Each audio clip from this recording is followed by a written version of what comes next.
Muchas gracias por la invitación. Me da mucho gusto estar aquí nuevamente con ustedes. Cada que nos solicitan y podemos estar aquí, pues con mucho gusto nosotros. Vamos a empezar a hablar de lo que es el triage obstétrico.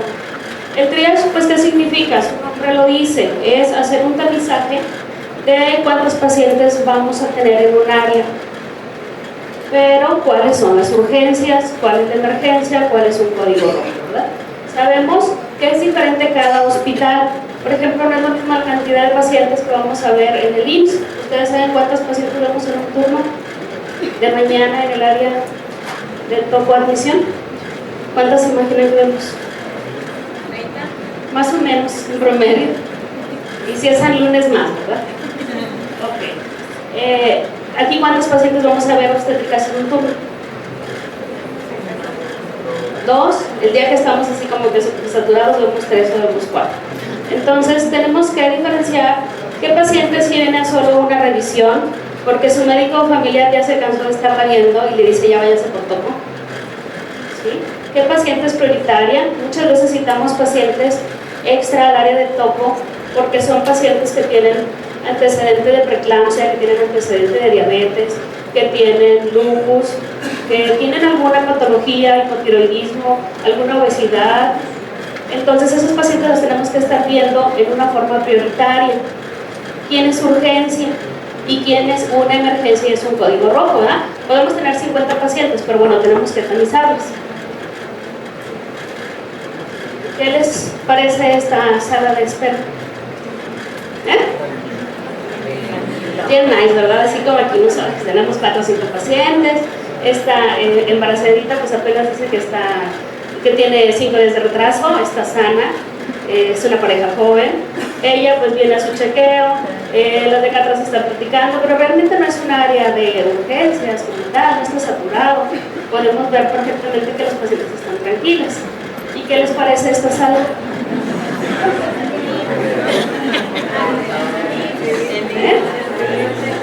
¿Cómo ven a esta? Esa es la clásica paciente multigesto que anda cansada, que lleva 3-4 días dando vueltas. ¿Y qué les parece esta de acá? Ya, hay dolores. ¿Y la de acá? Es una abuelita que lo trajeron por hemorragia, nada, pero pues no es una urgencia. La señora a lo mejor tiene un cáncer, pero pues ya no es urgencia. Con la pena, ¿verdad? Estamos en un área de trash. ¿Qué tenemos por acá? Ella no tiene revisión, miren, está bien tranquila, bien contenta. Y la de aquí pues es una adolescente que no sabe si está embarazada o no está embarazada, viene a ver qué habla. Bueno, entonces para eso sigue el triage. El triage es para ver qué paciente realmente es una emergencia. Ese paciente requiere un manejo inmediato. La urgencia, bueno, es una paciente que se puede valorar entre 0 y 15 minutos. Y la que no es urgencia o que nada más viene por una atención o una urgencia, ¿cómo le llamamos? Sentida, pero no real, pues puede tardar 30 minutos o inclusive más. Si ustedes dicen que el seguro nos da 15 minutos, pues no, o sea, a veces nos tardamos más. ¿Quién es el que va a detectar este triage? Pues el personal de primer contacto, ¿verdad? Aquí vemos los doctores tan guapos como los de aquí. ¿Quién está antes que él? Pues la enfermera, que es la primera que le toma signos. ¿Y quién está antes de él? Pues la trabajadora social o el asistente médico. O sea, antes de que la paciente llegue con el doctor, ya pasó por varios filtros. Entonces, ¿quién tendría que hacer ese triage? Desde el que está en caja y desde la trabajadora social que está en la puerta. ¿Sí? En el IMSS, por ejemplo, pues sería la asistente médica, que es la que se va a dar cuenta qué signos, qué síntomas o cómo ve a la paciente. Sin embargo, ante un triage, un código rojo, todos somos responsables, todos somos participativos. Aquí vemos al señor de caja, ¿verdad? ¿Y por qué lo pongo? Porque muchas veces llegamos con una urgencia y se están peleando porque si la paciente va a dejar depósito o no, que si tiene subrogada o no, que si trae el documento o no. Cuando es una urgencia, ¿sí? Y tenemos que atenderla. Pisando las puertas del hospital es de nosotros. ¿Qué es del ISSSTE que se regrese para allá? Sí, pero ahorita está aquí y está aquí con la urgencia y no la puedo trasladar en una situación crítica, ¿sí? Esto entra a segundo término. El camillero, la verdad, es del recurso que más utilizamos cuando tenemos una urgencia. Córrele y háblale al doctor. Córrele y vete a terapia y tráete al médico corriendo. Córrele y tráete los medicamentos. ¿sí? Aquí sabemos que tenemos un sistema de farmacia el cual se tarda en abastecernos. Entonces, para eso tenemos que tener las cajitas rojas con los medicamentos más importantes. ¿Cómo se realiza un triage? Pues es muy fácil: observar, interrogar y ver signos vitales. ¿Quién lo puede hacer? Pues todos. Creo que la mayoría de los que están aquí pueden hacer eso, un triage. Esta paciente se ve normal, ¿no? ¿Verdad? Es una paciente que está súper edematizada, tiene una nasarca franca, ¿sí? Sus ojitos se le ven como de chinos, la boca se le ve como si tuviera una reacción alérgica de tan edematizada que está. Estos piecitos, ¿cómo los ven? Como unos tamalitos.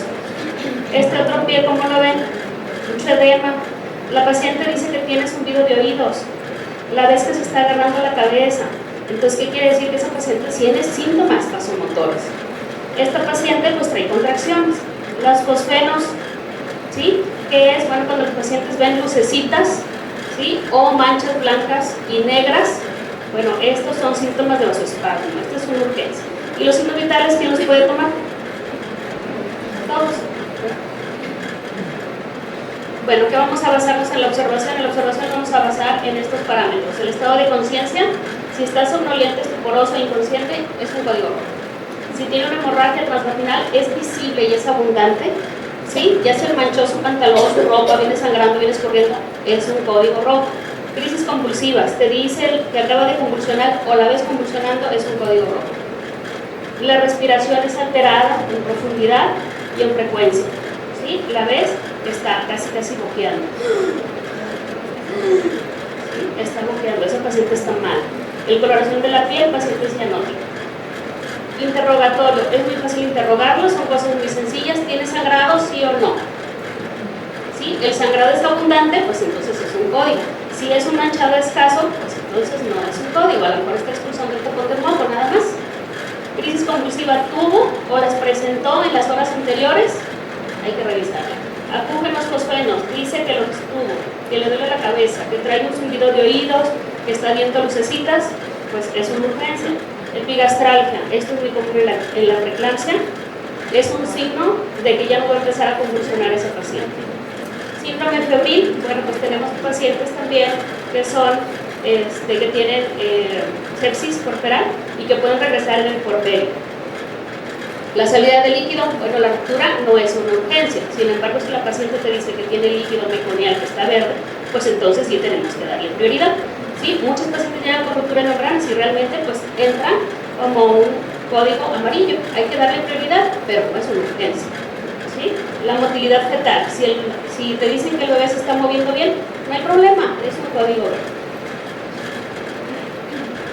Los signos vitales, si hay hipertensión o si hay hipotensión, entonces es un código. Si están normales las presiones, pues no, 130, 90, 160 no hay problema. Si está arriba de 150 hasta 130, 91, pues es un código amarillo. Pero si ya está en 160, 100, este es un código rojo, ¿verdad? Nos puede convulsionar en cualquier momento. La frecuencia cardíaca, menos de 45, la paciente ya está súper chocada, ya está boqueando, ya se está muriendo, ya tiene bradicardia severa. ¿Sí? Si tiene entre 50 y 60 o entre 80 y 100, pues hay algo de taquicardia. El índice de choque, ¿lo saben sacar? Bueno, esta es la forma más confiable ahorita para manejar el choque, que sea por sangrado o por hipovolemia. Entonces, se saca de sacar la frecuencia cardíaca entre la presión sistólica. Y el índice que esté ahí es lo que nos va a dar la seguridad. Si está menor de 7, quiere decir que la presión es estable. Entre 7 y 8 tenemos que empezar a reponer líquidos, cristaloides, y si está mayor a 8, aguas. Aquí hay que empezar a poner sangre, derivados. ¿Sí? La temperatura también es otro factor. Entonces, si tenemos este caso, una paciente que está con epigastralgia, vómito, dice que está viendo raro o que empieza a convulsionar, ¿qué tipo de código es? Rojo, es una emergencia. Si encontramos a esta paciente que se está recargando en la puerta de una ventana y que la vemos que tiene contracciones, ¿qué tipo de código es? Un amarillo o un verde, está empezando trabajo de parto. Si nos dice que tiene antecedente de tener una placenta previa, que ya nos han tocado aquí, hemos tenido ya más frecuente las placentas previas, y dice que empezó a sangrar a las 2 de la mañana estando acostada, rojo. Y si es una paciente que se le rompió la fuente y la vemos toda mojada, verde. Hay que ver si el líquido está verde, entonces lo convertimos en amarillo. Si la paciente está sangrando y llega con sus ropas manchadas de sangre, rojo. Si dice que expulsó algo como un moco y tiene un sangrado, ¿qué es eso? Un tapón mucoso, ¿verdad? Entonces es un código verde. No es un sangrado activo, es un tapón de moco. No es agradable en la foto, por eso estoy pensando. Entonces, esto es el sistema de triage.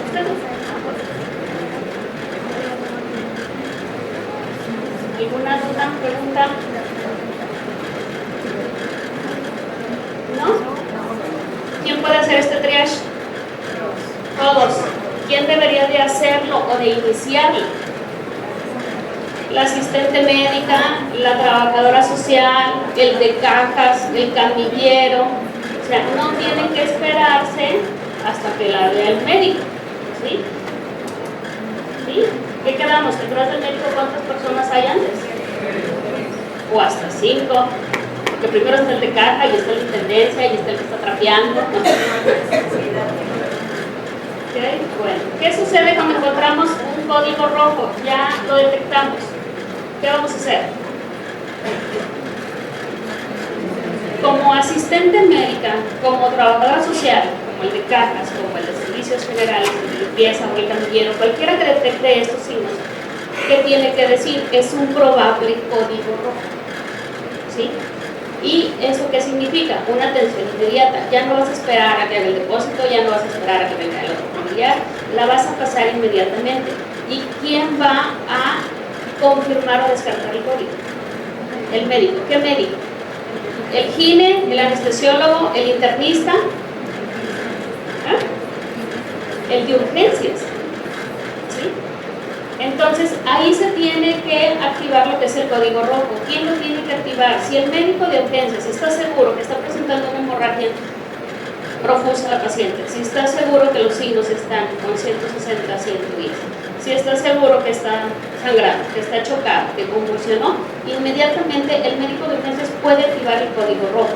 ¿Sí? En algunos hospitales, por ejemplo, en el Hospital General es el código oro, pero bueno, lo internacional es el código rojo. ¿Y qué va a hacer? Pues tiene que activar un equipo de respuesta inmediata que se le llama el ERI. Son términos estandarizados para que todos los hospitales podamos hablar el mismo idioma.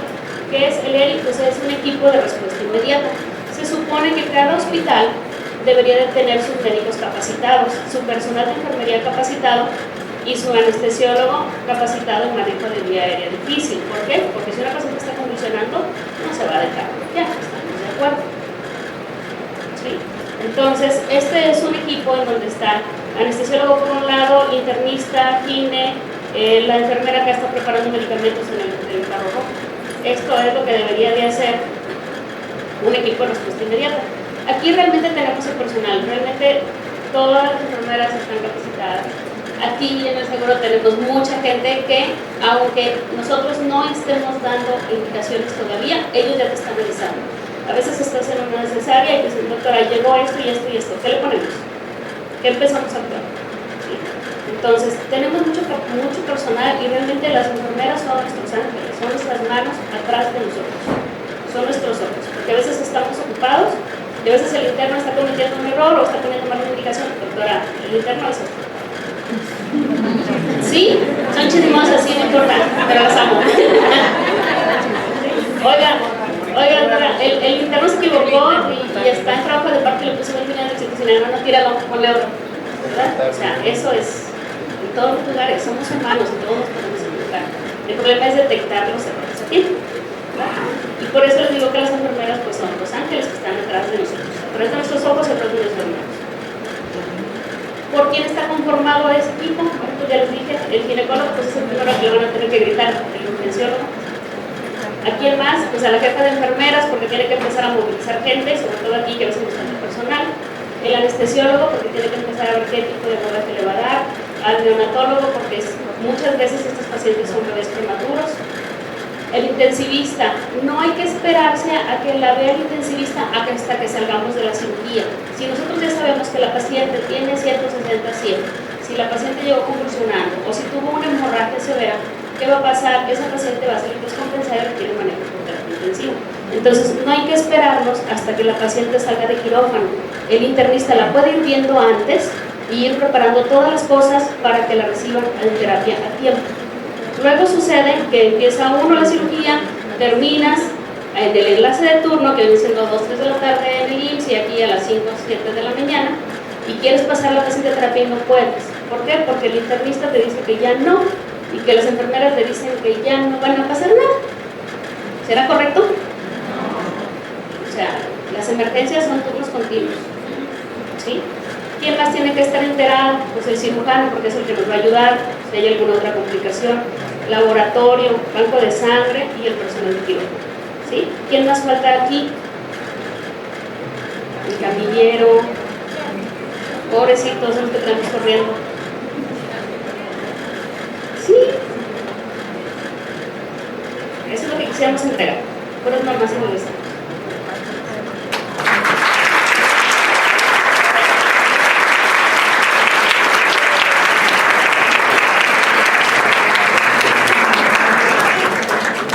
Ese, el triage, el cartel PDF. Este es un poquito más claro. Si necesitan, bueno, pues después los podemos pasar. Nos lo pidió la doctora Sandoval para ponerlos en las áreas, ya está en urgencias, ya está en el piso de ginecología también, en un póster grande. ¿Alguna pregunta para la doctora?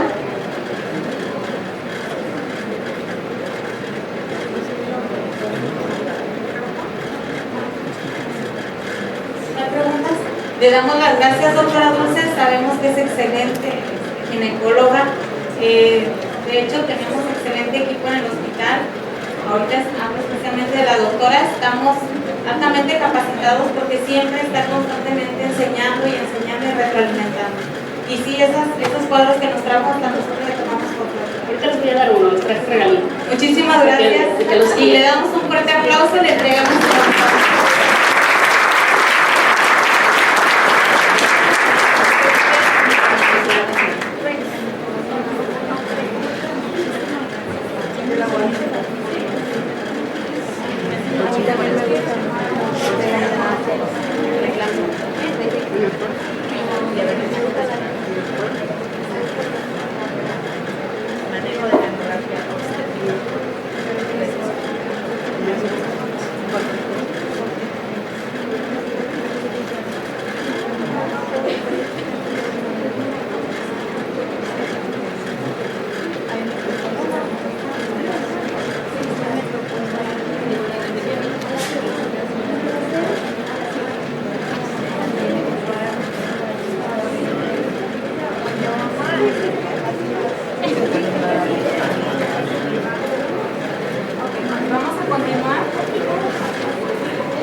Continuamos con la doctora Dulce, nos va a hacer el favor de hablarnos sobre diagnóstico y tratamiento de preeclampsia. Doctora, le damos las gracias por esta ponencia. Me van a aguantar un poquito más. Bueno, la importancia de saber diagnosticar y tratar correctamente la preeclampsia, pues es que nos complica de un 7 a un 12% de la población de las embarazadas. Actualmente se dice que en Estados Unidos y el norte de México, por la alimentación, por la obesidad, por el sedentarismo, estas cifras se están incrementando. Algunos artículos ya mencionan hasta un 13 a un 15% de la población de embarazadas complicadas con preeclampsia. O sea, anteriormente era más raro y ahorita cada vez lo vemos más frecuente.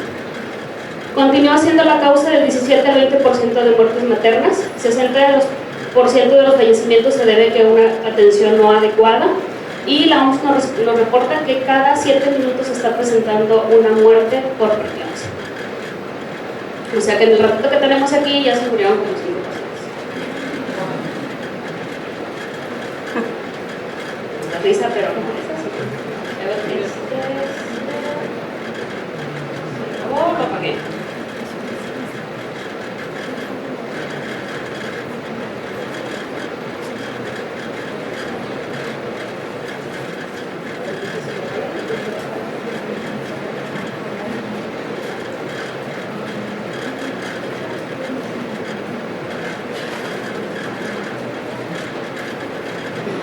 Pásame la que sigue mientras.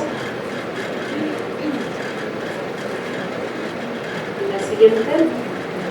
Ok. También nos causa mucha morbilidad y mortalidad neonatal. ¿Por qué? Porque la preeclampsia ha demostrado que genera restricción de crecimiento intrauterino. Puede haber hasta un 10% de las muertes perinatales. En 20% de los casos tenemos que inducir o provocar un trabajo de parto antes de tiempo. Nos aumenta en un 15% el índice de cesáreas. ¿Por qué? Porque muchos pacientes están con cifras muy altas y no podemos esperar a tener condiciones obstétricas de dilatación cervical. 10% hasta un 15% de prematurez. De los prematuros que están en una unidad de cuidados intensivos, de un 10 a un 15% es por preeclampsia. Siguiente. La definición, bueno, pues es un síndrome multisistémico hidropático. Anteriormente decía que era la tríada clásica, en la cual había hipertensión, proteinuria y edema. Actualmente ya se sabe que puede estar con o sin proteinuria, con o sin edema. Lo que sí es que está la hipertensión, ¿ok? La hipertensión, según los últimos artículos, nos dice que hasta en uno de los un 11% puede ser que no desarrolle hipertensión, pero la vemos con todo el cuadro. Edema, proteinuria, alteraciones de las enzimas hepáticas. Proteinuria puede no estar en un 15 o un 20% y el edema no puede no estar en un 20 o un 30%. Entonces, la tríada clásica que teníamos de hipertensión, edema y proteinuria puede ya no estar, ¿sí? Puede o no estar el edema, puede no estar la proteinuria. Normalmente se presenta después de las 20 semanas. Es como una consecuencia, una respuesta a una vasculatura normal. Cuando se forman los vasos que están nutriendo a la placenta, esos están rodeados de fibroblastos. Los fibroblastos son células que son flexibles y que se distienden. Sin embargo, en la preeclampsia lo que sucede es que esos fibroblastos se hacen rugosos, duros, no flexibles. Entonces, ¿qué sucede?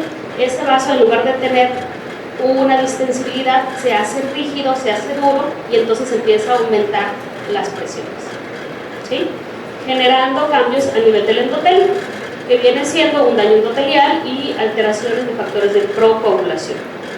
Puede generar también un consumo plaquetario, y activación de los sistemas de coagulación. La hipertensión, ¿cómo la vamos a definir? Pues a partir de 140-90 en una o dos tomas. Anteriormente este es un criterio que antes se tenía y que fue excluido desde el 2007. En la última revisión de las guías de práctica, este criterio ya lo eliminaron, porque antes te decían, si la tensión arterial sistólica aumentó 30 con respecto a la basal, ya es preeclampsia, y si aumentó la diastólica, ya es preeclampsia. ¿Qué quería decir esto? Si una paciente manejaba 160 y de repente estaba en 130 con 75, pues decía que ya era preeclampsia. Entonces, pues como que no era algo muy valorable, por eso ese criterio ya se quitó. La proteinuria puede estar en 300 miligramos en 24 horas o más, o en una tira reactiva, una cruz o más. Lo ideal es que todos los servicios de urgencias y todo tuviéramos tiras de biliras y que ahí rapidito pudiéramos hacer una tirilla y ver cuántas cruces tenemos de proteína. El edema es ver si tiene el godete positivo. ¿Y cómo se clasifica? No qué tan gordo esté el pie, se clasifica en base a qué tan alto llega el edema. Si nada más llega pretibial, maleolar, hasta esta área del pie, decimos que es un grado 1. Un grado 2 cuando llega hasta la extremidad inferior y el borde del abdomen. El grado 3 cuando llega a manos y cara. Y a las arcas cuando está completamente edematizado. Porque luego queremos decir, no, es que se le hunde mucho aquí el dedito, entonces es un grado 3. Es en base a qué tan alto llega el edema en el cuerpo. Los factores de riesgo, pues tenemos todos los que tengan carga genética para hipertensión, edad materna en los rangos de edad menos de 20, más de 40, sobre todo más en los de 40 años, primer embarazo, multípara que cambió de pareja. Hay un factor que se llama primipaternidad. ¿Qué significa? Que la paciente antes había tenido 3 hijos con un marido, pero ahora se le ocurrió y cambió de marido. Entonces, sus genes, su sensibilidad no están adaptadas a esa nueva pareja y resulta que ahí se puede generar la preeclampsia. Es un término que se llama primipaternidad. También sucede cuando la pareja todo el tiempo estuvo utilizando condón. ¿Por qué? Porque pues, más querían ahí al ratito entrar por salida, irse a su casa. Y de repente, cuando quieren tener hijos y empiezan a dejar de utilizar condón y rápido pega el embarazo, también puede pasar esto. Es una pareja con la que ya tenían tiempo, pero siempre utilizaban condón, entonces sus genes no estaban sensibilizados. Ese término se llama primipaternidad. Así que a mí me encantó lo conseguir. Antecedente de preeclampsia en el embarazo previo. Si ya tuvo antecedente en un embarazo, puede volverlo a generar. Mal control prenatal. Antecedente de preeclampsia, eclampsia en lo que viene siendo mamá o hermanas. La obesidad, arriba de 80 kilos. Incremento de peso de más de 1 kilo por semana. ¿Qué quiere decir? Que el mes pasado lo viste y ahorita viene y ya viene con 4 o 5 kilos de más. O sea, incrementó más de 1 kilo por semana en un mes. Eso es patológico. Endocrinopatía subyacente, como puede ser diabetes o hipotiroidismo. Las pacientes que tienen problema renal, ya nos han tocado aquí en el seguro pacientes con insuficiencia renal que se embarazan, como pues se embarazaron todavía, ya están con eritropoyetina y tenemos que estar ahí vigilando mucho que no les dé preeclampsia. ¿Sí?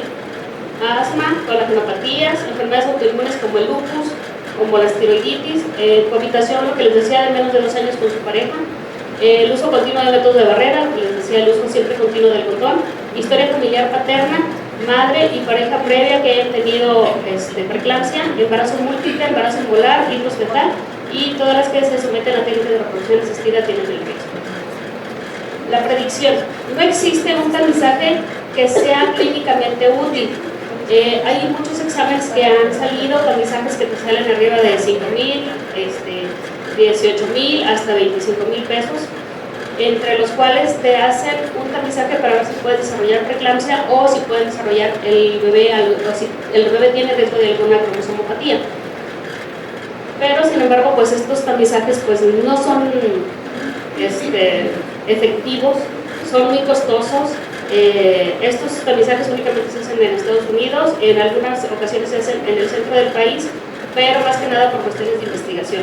Si va una paciente y se lo hace uno de estos estudios, te cuesta 25,000 pesos y realmente te va a decir si hay un riesgo o no, pero no te lo va a quitar ni te lo va a prevenir, nada más te dice que hay un riesgo, ¿sí?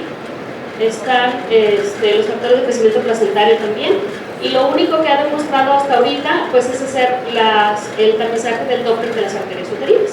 Ese sí, si se ven los notch, quiere decir que ya hay alteraciones en los flujos en el Doppler, y ese sí es un buen tamizaje. La clasificación, ¿cómo se clasifican los estados hipertensivos del embarazo? Son 4, se dividen en 4.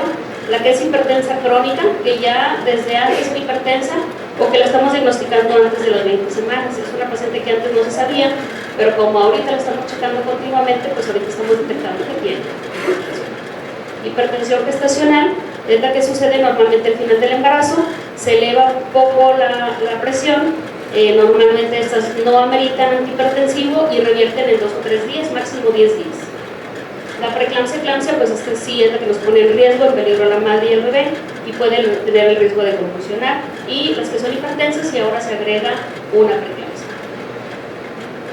La hipertensión crónica es la que ya tenía cifras de 140-90 desde antes, se presenta desde antes de 20 semanas y puede persistir hasta 12 semanas. Muchas veces los pacientes se desesperan, es que cuando se me va a bajar la presión, tiene lo que viene siendo 3 meses para normalizar la presión, o sea, no hay urgencia. Hipertensión gestacional pues es transitoria, está inducida por el embarazo, hay una elevación por primera vez y normalmente revierte en las primeras 24 o 48 horas del parto. En esta no hay proteinuria, se presenta en las últimas semanas y no requiere manejo de antihipertensivo. Son las que nada más llegan a 140-90, 140-100 y se acabó. Sale el bebé y se empiezan a controlar las presiones. La preeclampsia, eclampsia, tenemos hipertensión, proteinuria y o edema, con 1 o 2 criterios que estén, ya lo consideramos después de las 20 semanas, en una paciente que era normotensa. Antes de cuándo se puede presentar, cuando tenemos una enfermedad molar, trofoblástica, que no se han dado cuenta y que ya llegó a mucho, ese embarazo hasta las 20 semanas. En un embarazo múltiple, también se puede presentar a lo mejor a las 18 o 19 semanas. ¿Sí? Y eclampsia, pues es cuando ya presentan las crisis convulsivas. ¿Cómo ven esta paciente? La cara, ¿cómo lo ven? Viene de matizada, ¿verdad? Y la preeclampsia hay leve y hay severa y sus complicaciones. No hay una preeclampsia moderada. Ese término ya desapareció como hace 20 años. Entonces, si alguien les dice una preeclampsia moderada, no, pues sabes que andas bien mal, ponte a estudiar. La hipertensión crónica que se agrega a la preeclampsia. Esta puede ser difícil de diferenciarla, sobre todo si la paciente no tuvo un buen control o no nos habíamos dado cuenta que ya hay hipertensión crónica. Cuando las detectamos así, hay que cambiar el antihipertensivo. Normalmente sabemos que utilizan el captopril, el enalapril, el telmisartán, el losartán, que son los que están ahorita como que más en uso en los pacientes hipertensas. Entonces, cuando detectamos esto hay que cambiarlo. ¿Por qué? Por alfa-metildopa por hidralazina. Normalmente responden bastante bien. Las que utilizaban losartán, telmisartán a dosis altas, ¿qué podemos hacer? Cambiarlo por metilpil. Al inicio, cuando detectamos a estos pacientes, hay que hacer un perfil toxémico, pruebas de función hepática, pruebas de función renal para ver cómo está la función, para poder tener unos niveles basales y saber en qué momento ya se alteraron. Actualmente el término de preeclampsia leve pues se le dice sin datos de severidad. ¿Por qué? Porque los criterios han estado cambiando, hay una terminología que cambia. Cada que vamos a un congreso pues nos dicen, ahora se llama leve, ahora no lo vamos a poner leve, lo vamos a poder entender ahora que se tiene criterio de severidad. Entonces ahí así es como se está denominando ahorita. Y quiere decir la leve, pues que no hay daño a órganos blancos, que el cuerpo se mantiene estable, tranquilo, hipertenso pero tranquilo. ¿Sí? Tenemos una proteinuria de más de 300 miligramos o una tira reactiva que trae una o dos cruces de proteinuria. El edema está ausente, leve o moderado. Los criterios de preeclampsia severa o datos de severidad son presiones que están arriba de 160 a 100 o 110, una proteinuria, anteriormente decían que más de 2 gramos, ahorita las guías de práctica clínica te dicen que hasta 5 gramos, pero yo creo que no hay que esperarnos hasta que llegue a los 5, si ya sabemos que tiene arriba de 2, pues ya esa paciente está grave. La tira reactiva puede tener 2 o 3 cruces y además puede presentar los siguientes datos de compromiso a daños a órganos, como puede ser oliguria, la paciente no está orinando lo suficiente, menos de 500 mililitros en 24 horas, o si estamos en un servicio de urgencias y nos acaba de ingresar la paciente, lo podemos cuantificar por horas, que sea menos de 0.5 mililitros por kilo por hora. Es decir, si la paciente pesa 80 kilos, 0.5 serían que está orinando menos de 40 mililitros. ¿Sí? Signos de vasoespasmo, alteraciones visuales, epigastralgia. Este es un signo que nos puede, de que ya la paciente está a punto de convulsionar. Cianosis, edema agudo pulmonar, ya no alcanza a respirar. Está con tos y esa tos está con una coloración asalmonelada. Alteraciones hepáticas, trombocitopenia. La creatinina sérica en un paciente normal, adulto, sano, cualquiera de los que están aquí sentado, la creatinina la vemos normal hasta 1.2. ¿Sí? A partir de 1.5, 1.8 al nefrólogo le empieza a llamar la atención, pero antes no. En las embarazadas es a partir de 0.7. Si la paciente tiene una creatinina en 0.5, 0.6, está normal, no hay problema. Pero si la paciente empieza a aumentar la creatinina en 0.7, 0.8, quiere decir que ese riñón ya empezó a sufrir. ¿Sí? Este criterio de la creatinina es distinto en la embarazada. Restricción de crecimiento, vemos a la paciente que tiene 31 semanas, pero es una pancita chiquita, que nada más mide 30 centímetros, 28 centímetros, quiere decir que tiene una restricción de crecimiento o que no trae líquido. Y la hiperreflexia, revisamos los reflejos. Sin embargo, bueno, ya vimos cómo se clasifica. El problema es que la preeclampsia no es un estado estático, que digas, nada más llegó hipertensión gestacional y ahí se va a quedar. Señora, regrese hasta las 38 semanas. No se puede hacer eso. ¿Por qué? Porque de ser una hipertensión gestacional puede pasar en días, en horas, a una preeclampsia. Y una preeclampsia leve que tenemos ahorita, que está controlada y que nada más le dimos una pastillita de metildopa, si no la vigilamos, en 48 horas puede estar complicada. ¿Sí? Entonces, ¿cuál es la finalidad de la reclasificación? Esta reclasificación se va a ir haciendo en horas, en el transcurso de los días. Llega una paciente, la internas. Nunca te vas a arrepentir de haber internado a una paciente por 24 horas. ¿Sí? No lo vas a pagar tú. no lo va a pagar la enfermera, lo va a pagar la paciente, o lo va a pagar el ISSSTE, o lo va a pagar el IMSS, o si no, se sale debiendo a la paciente. Ese no es el problema. Pero sí se van a arrepentir mucho de haber dejado ir a una paciente a su casa y que al siguiente día o al siguiente turno llegue convulsionando o llegue con un dolor muerto. ¿Sí? Entonces no pasa nada, déjenla 12, 24 horas. Si se asustó, si le corrió el perro, si chocó, si presentó una balacera, pues se va a normalizar la presión en un rato para poder ir a su casa. ¿Sí? Pero si esa presión sigue alta, se puede complicar. Entonces para eso sirve la clasificación. Tiene que realizarse el máximo de 6 horas. Es para establecer qué manejo, ver si la terapéutica va a ser conservadora o agresiva. Agresiva pues quiere decir resolución inmediata del embarazo, o si debe, y para evaluar el grado de repercusión que pueda tener, si tiene datos de severidad o sin datos de severidad. Complicaciones, ¿de qué se complican estas pacientes del síndrome de Gel? En un 10 a un 20%, es cuando se elevan las enzimas hepáticas, se bajan las plaquetas, ¿sí? Coagulación intravascular diseminada en un 10%, edema agudo de pulmón, que es el más raro, de 2 a 5%, sin embargo sí sucede. La insuficiencia renal es aguda, pero si no la tratamos y la revertimos a tiempo, esa paciente puede quedar con daño renal permanente. Esa insuficiencia renal aguda se puede volver crónica. Y esa paciente en el puerperio o al año, 2 años, puede estar en una terapia sustitutiva. ¿Sí? Nos llegan muchos pacientes jóvenes de 32, 35 años con falla renal. ¿Y qué pasó? Tuvieron una preeclampsia que no se vigiló correctamente. Desprendimiento de placenta en un 1,4%, eclampsia menos del 1%. Sin embargo, cuando la paciente convulsiona, cada que la paciente presenta una crisis convulsiva, hay un riesgo de que tenga una hemorragia intracraniana. ¿Sí? La insuficiencia hepática o ruptura también es rara, pero puede suceder. Cuando se rompe la cápsula del hígado por una ruptura hepática, estamos diciendo que la paciente está con un alto grado de mortalidad. La muerte materna se presenta principalmente por las hemorragias intracerebrales. A diferencia de un paciente viejito que llega a tener un evento vascular cerebral hemorrágico, ese sucede en los viejitos en la periferia. Entonces, ¿qué sucede? Esas funciones que se pierden, de que quedó con parálisis, que se le dañó la mano, que no contesta, que quedó con una rendición de la comisura, es más fácil recuperable en un viejito, ¿sí? Porque sucede en la periferia, en la corteza. Sin embargo, en las pacientes de preeclampsia suceden en el centro, en los núcleos talámicos, a nivel del puente, y ahí tenemos todas las funciones vitales.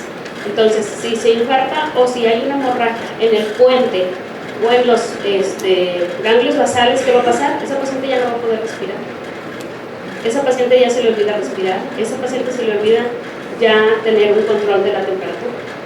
Entonces, esas hemorragias son más peligrosas y más mortales. ¿Sí?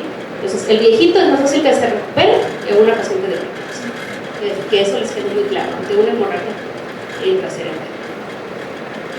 El objetivo, ¿cuál va a ser? Bueno, pues prevenir y tratar las complicaciones.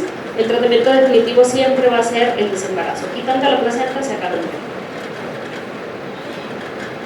Manejo inicial, pues siempre se tiene que manejar en un hospital de segundo o tercer nivel. Si lo tenemos en una comunidad, estamos en el rancho, pues hay que canalizarla, estabilizarla y mandarla. ¿Sí? No se las queden, no hay necesidad.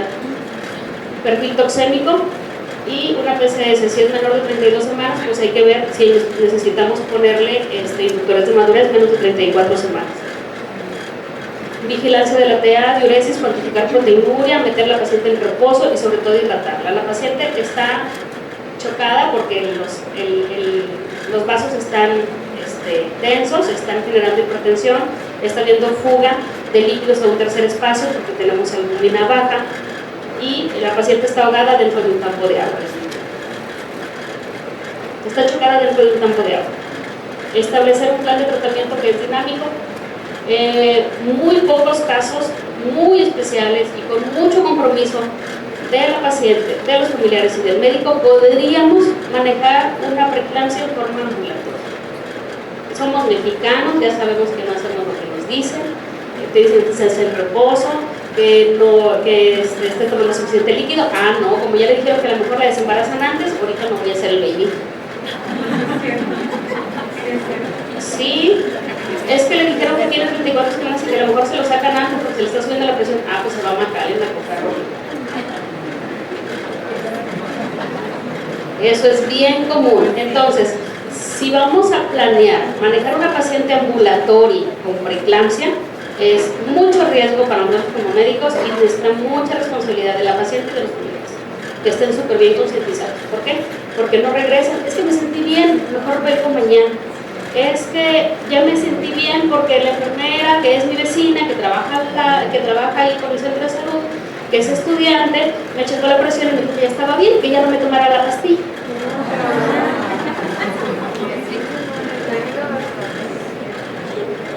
¿Sí o no pasa eso? Pues, cuando van y te piden que cheque la presión, nomás checa la presión, no van a que consultes, no van a que les pongan, ni le quiten, ni le agregues más pastillitas. Porque muchas, no, ya está bien, trae 170, ya quítela. Trae 130, 90, no, ya quite la pastilla, ya no la necesita. ¿Verdad? Entonces son muy pocas las que podríamos dar manejo ambulatorio. Suplementos, pues hay que dar aspirina, calcio, pero estos son desde el primer trimestre. Al final ya no nos sirven de nada. La preeclampsia leve es una paciente que tiene 140-90, le vamos a estar checando las presiones cada 3, cada 4 horas, vamos a estar cómo está la retención de líquidos, midiendo el peso, cuantificar la diuresis. Cuando es una preeclampsia leve no necesitamos ponerle sonda, no son tan agresivos. Ir a reactivo por turno, vigilar si hay datos de vasoespasmo y empezar una depuración y una proteinuria de 24 horas. Si está en 140-90 no necesita antihipertensivo, nada más vigilancia y todo este manejo. Si ya la presión empieza a 150-100, vamos a empezar a dar alfa-metildopa cada 8 horas, hidralacina dosis baja, y estas se pueden incrementar según la dosis respuesta. Preeclampsia severa, bueno, ¿cuáles van a ser las metas? Primero, asegurarnos que la seguridad de la madre. Si ustedes me ponen como película, ¿quién va primero, el niño o la mamá? Pues primero va la mamá. ¿Sí? El nacimiento de un producto vivo y el manejo multidisciplinario. Entonces aquí vamos a empezar a manejar pues, los antihipertensivos a dosis más altas. Alfa-metildopa 500, la hidralacina 50, y si es muy severa y no se logra controlar, nifedipina. ¿Sí? Aquí no manejamos ni el captopin, ni el adapin, ni los sartán, ni el sartán. ¿Sí? Esos no los manejamos. Estos son los que vamos a tener que manejar. Está el aventalol, pero en México pues no lo tenemos. Si no hay respuesta, ya hay que sacar, ¿verdad? O sea, no podemos tenerla ya con más dosis de medicamentos. Si la TA está en 150-100, entonces ya tenemos que empezar a pasar hidralacina en 5 miligramos. Ahorita tenemos una deficiencia aquí en el hospital que nos está faltando, en el seguro nos está faltando hidralacina. ¿Sí? Entonces estamos así como que reservando realmente quién lo amerita y quién no. Y la aplicación, la hidralacina viene en ampolletas de 20 miligramos, se diluyen en una jeringa de 20 y vamos a ir pasando bolos de 5 y 5 y 5 mililitros, que van a equivaler a 5 miligramos. Y a los 15-20 minutos se mejoró la presión, hasta ahí dejamos el IV y continuamos el vía oral. Si no ha mejorado y sigue igual hipertensa, hay que pasar otro bolo de 5 miligramos. El manejo hospitalario, pues hay que expandir el volumen, hay que aplicar Harman para romper las resistencias intravasculares, y normalmente pasamos de 500 de Harman a chorro en 1 hora, y después ya lo manejamos el plan de 1000 para 8 horas. La albúmina, es importante saber los niveles de proteína que traemos en sangre, las proteínas totales y la albúmina, porque de eso va a depender si necesitamos también reponer albúmina intracraniana. La oliguria, si hay menos de 30 cc por hora, pues hay que solicitar el manejo por médico internista, porque hay que forzar diuresis. La prevención de las crisis convulsivas, el medicamento de elección es el sulfato de magnesio.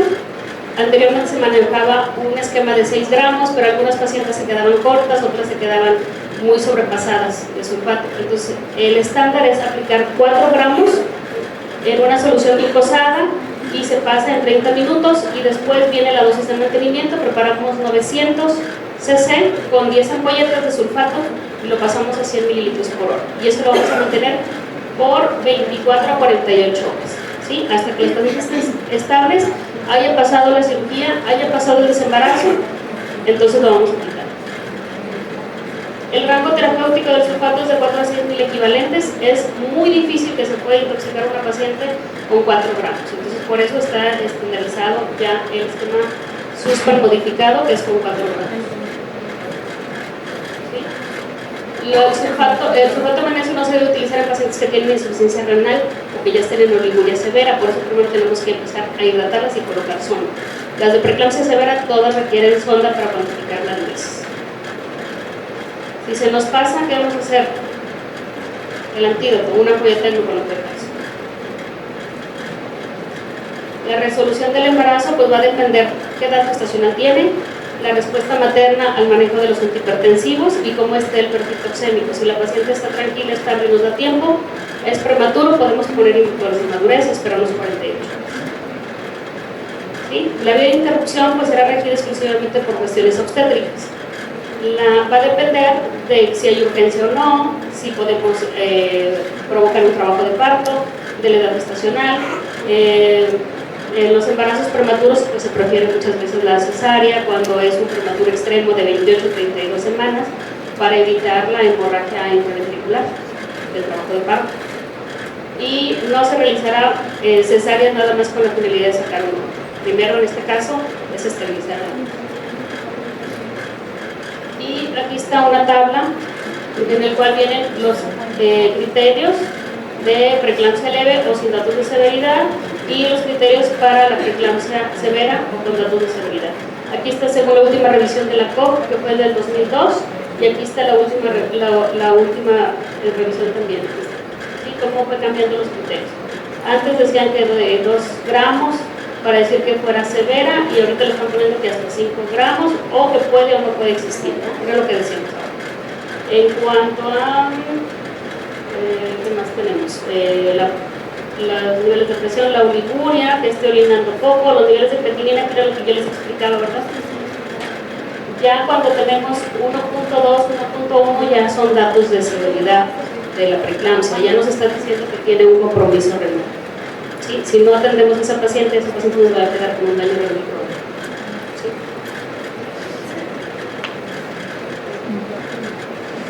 Y preeclampsia no significa cesárea. Si las condiciones están, la paciente tiene un trabajo de parto, trae 12 centímetros de dilatación, podemos intentar el parto. Con todas las precauciones que ameritan.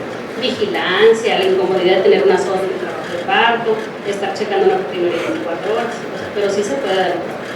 No lo contengo.